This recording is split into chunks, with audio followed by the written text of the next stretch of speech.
자, 안녕하세요. 자, 이번 시간에는 유니티 인터페이스에 대해서 알아보도록 하겠습니다. 자, 요런 화면이 아마 뜨셨을 거고요.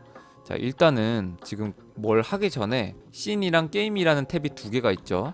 자, 여기서 게임이라는 애를 쭉 왼쪽을 클릭을 해서 이렇게 드래그 해가지고 여기다가 갖다 놓을 수도 있고 여기다 갖다 놓을 수도 있고 애가 막 여기저기 붙으려고 합니다.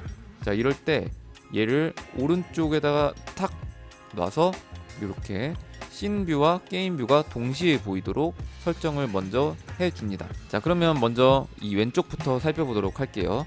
자, 우리 왼쪽에 여기 보이는 이 부분을 하이어라키라고 합니다. 이 하이어라키에는 지금 메인 카메라가 기본적으로 들어와 있는데요. 여기에서 우리가 오른쪽 클릭을 눌러서 2D 오브젝트의 스프라이트에 스퀘어를 누르면 이렇게 오브젝트가 하나 생성이 되고, 이 생성된 오브젝트들을 보여주는 곳이 하이어라키라고 보시면 됩니다. 자, 여러분도 이렇게 저랑 똑같이 2D 오브젝트의 스프라이트에 스퀘어를 하나 저처럼 하나 만들어 주시고요. 자, 그 다음에 씬뷰입니다. 씬뷰에서는 실제로 게임 오브젝트들을 배치할 수 있는 곳입니다. 여기서 얘를 좀 크게 해줄 수도 있고요. 자, 이렇게 하얀색 테두리가 보이는 이 영역이 카메라가 비추는 영역인데, 이 카메라가 비추는 영역 밖으로도 우리가 놓을 수도 있고요. 요 안에다가 이런 식으로도 배치를 할 수가 있습니다. 자, 여기 맨 위에 보이시는 2D 뭐 기즈모스 이런 것도 있는데, 이런 것들 살펴보시면 우리가 2D 템플릿으로 만들었지만 이 2D를 눌러서 잠깐 3D 모드로 전환을 한 다음에 이렇게 3D로 가끔씩 확인해야 될 때도 있어요. 그래서 이것도 잘 알아두시면 좋고, 여기 기즈모스에서 요 카메라, 여기 카메라 요 녀석을 보통 꺼주시는 게 좋습니다. 이게 만약에 이렇게 켜져 있으면, 자, 여기 보이시는 것처럼 얘가 이렇게 가리거든요. 자, 그래서 우리가 이렇게 놨을 때 얘를 작게 만들어주면 이 카메라 아이콘이 이 오브젝트를 가려서 좀 불편한 경우들이 있습니다. 자, 그래서 그럴 때 기즈모스에서 여기 보이는 이 녀석을 눌러주면 이렇게 해제가 되는 걸 보실 수가 있고, 얘가 켜져 있더라도 이 3D 아이콘 얘를 이렇게 커졌다 작아졌다 해서 크기를 조정하실 수도 있습니다. 저는 보통 이 기즈모스에서 얘를 꺼둔 상태로 작업을 합니다. 얘를 움직이는 거는 다음 시간에 배워보도록 할게요. 자, 그 다음 게임뷰입니다. 게임뷰가 조금 중요한데, 실제로 게임이 어떻게 보이는지를 나타내는 곳이 이 게임뷰라고 보시면 될 것 같습니다. 자, 여러분들 아마 선생님들께서는 이 프리 에스펙트로 되어 있을 텐데, 요거를 일단 연구 대회 할 때는 좀 바꿔 주셔야 돼요.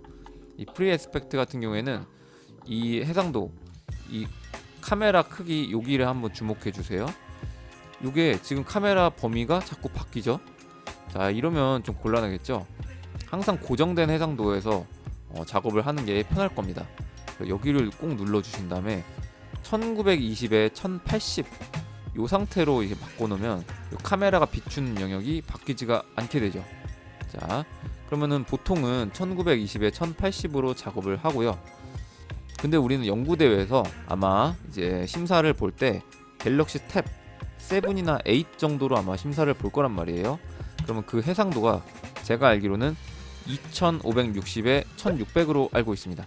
자, 그래서 저도 작년 같은 경우에 이걸로 놓고 이제 작품을 출품을 했었고요. 요 2560에 1600 요 숫자가 안 보이시면 플러스 버튼을 눌러가지고 여기다가 2560에 여기 아니죠. 요 밑에다가 2560에 1600 이런 식으로 OK를 눌러서 하나 만들어 주시고 이거를 체크해 주시면 됩니다.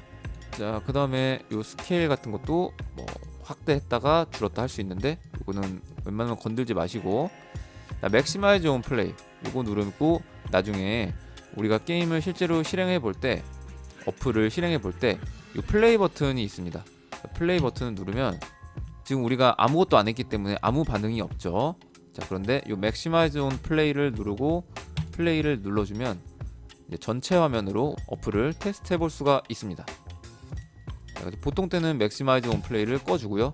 뮤트 오디오는 이제 소리를 끄는 거고, 스태츠를 눌러보면 지금 뭐 몇 FPS로 지금 움직이고 있는지 뭐 이런 것들도 확인하실 수가 있습니다.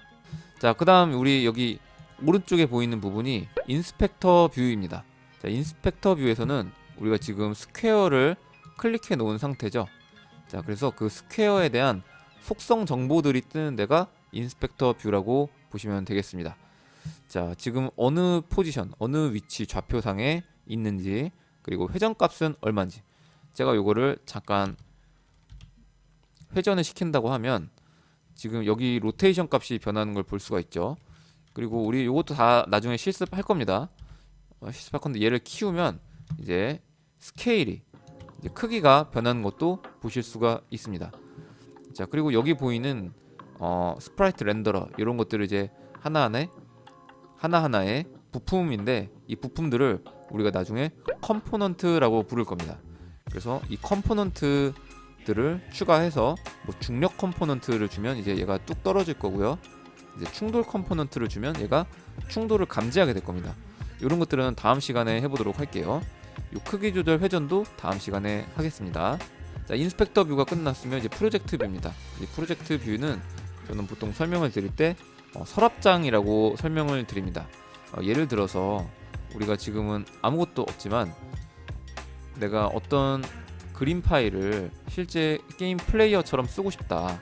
그럼 얘를 이렇게 끌어다가 놓은 다음에 이 서랍장에 잠시 보관을 했다가 이 게임 뷰로 이렇게 배치를 하면 실제로 진짜 존재하는 게임 플레이어 오브젝트가 되는 겁니다. 자, 딜리트를 눌러줄게요. 자, 그래서 이 씬 뷰나 하이어라키 상에 존재하지 않을 때는 없는 거고, 이 프로젝트 뷰에 있을 때는 서랍에 잠깐 보관된 상태다 라고 보시면 될 것 같아요. 그래서 이 프로젝트 뷰에다가 보통 이미지 파일, 소리 파일, 스크립트 파일, 나중에 배우겠지만 프리팹 파일 등을 여기다가 이제 폴더로, 이 크리에이트 폴더 눌러서 이 폴더로 뭐 관리를 하게 됩니다.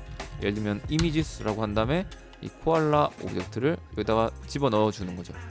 그러면 이 폴더 안에 이미지 파일들이 쫙 들어가 있는 형태로 이런 식으로 이제 관리를 하게 될 겁니다. 자, 그리고 기본적으로 이제 씬이라는 애가 있죠. 이 씬이라는 애는 우리가 하나의 지금 프로젝트를 진행할 때, 뭐 마리오 같은 게임도 보면 스테이지 1이 있고 스테이지 2가 있고, 뭐 스테이지 1에서 스테이지 2로 가면 뭐 전혀 다른 맵과 구성들이 나타나잖아요. 그래서 그런 것처럼 우리가 지금 스테이지 1 기본 스테이지를 작업을 하고 있다. 그리고 그 스테이지는 이제 우리가 씬이라고 보시면 될 것 같습니다. 그래서 그 하나의 스테이지가 어떤 씬과 뭐 비슷한 개념이다. 이 정도로 이해를 해두셔도 괜찮을 것 같습니다. 자, 그 다음에 프로젝트 뷰 옆에 콘솔 탭이 있습니다.